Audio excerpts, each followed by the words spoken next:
Financial గా starting లో నేను క్రికెట్ లో ఇంత ఇంకా 90 అండర్ 19 వరల్డ్ కప్ ఆడకముందు కానీ అంతా కానీ స్టార్టింగ్ లో స్టార్ట్ చేసినప్పుడు ఫైనాన్షియల్ గా కొద్దిగా ప్రాబ్లం ఉండేది. సో అట్లాంటి టైంలో నాకు ఒక బ్యాట్ తీసుకున్నాను. ఆ బ్యాట్ కూడా తొందరగా ఇరిగిపోయింది. సో మళ్ళీ ఇంకో బ్యాట్ కొనాలంటే ఎఫర్ట్ చేయలేను. సో ఫైనాన్షియల్ గా ప్రాబ్లం ఉండేది.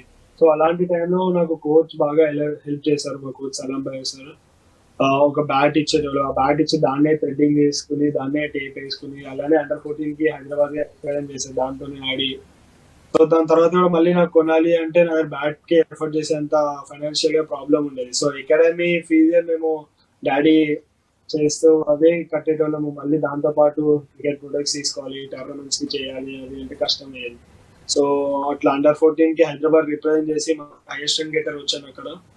అది రావని మళ్ళీ అండర్ 16 కి వెళ్ళి అండర్ 16 లో అదే బ్యాట్ తో మళ్ళీ దాన్ని టేప్ చేసుకుని దాన్ని థ్రెడింగ్ చేసుకుంటూ ఆడి సో అండర్ 16 లో హైయెస్ట్ రన్ గేటర్ వచ్చిన తర్వాత నాకు స్పాన్సర్షిప్ కాంట్రాక్ట్స్ అని అన్ని వచ్చింది. సో అక్కడి నుంచి కొద్దిగా బెటర్ అయింది. తిలక్ వర్మ, ఎప్పుడన్నా ఫైనాన్షియల్ క్రైసిస్ మీరు ఎదుర్కొన్నారా ఫ్యామిలీ పరంగా ఉన్నప్పుడు, ఇంకా క్రికెట్ అనేది అప్పుడప్పుడే స్టార్ట్ చేస్తూ ఉన్నప్పుడు?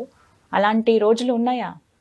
అవును, అట్లా స్టార్టింగ్ లో అనేది చాలా కష్టంగా ఉండేది. సో డాడీ పొద్దున్న నుంచి సాయంత్రం వరకు అదే వర్క్ చేస్తా, అన్నయ్యకి చదివిస్తా, మళ్ళీ నాకు చదువు ప్లస్ ఇంకా క్రికెట్ రెండు అంటే కొద్దిగా కష్టం. సో అట్లాంటి టైంలో టఫ్ పీరియడ్ ఉంది చాలా.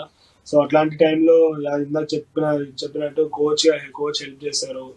వేరే వాళ్ళ దగ్గర నుంచి ప్యాడ్స్ కానీ గ్లౌస్ కానీ అలా తీసుకుని ఇచ్చి నాకు వాటితో ఆడి. సో స్టార్టింగ్ లో కష్టంగా ఉండేది.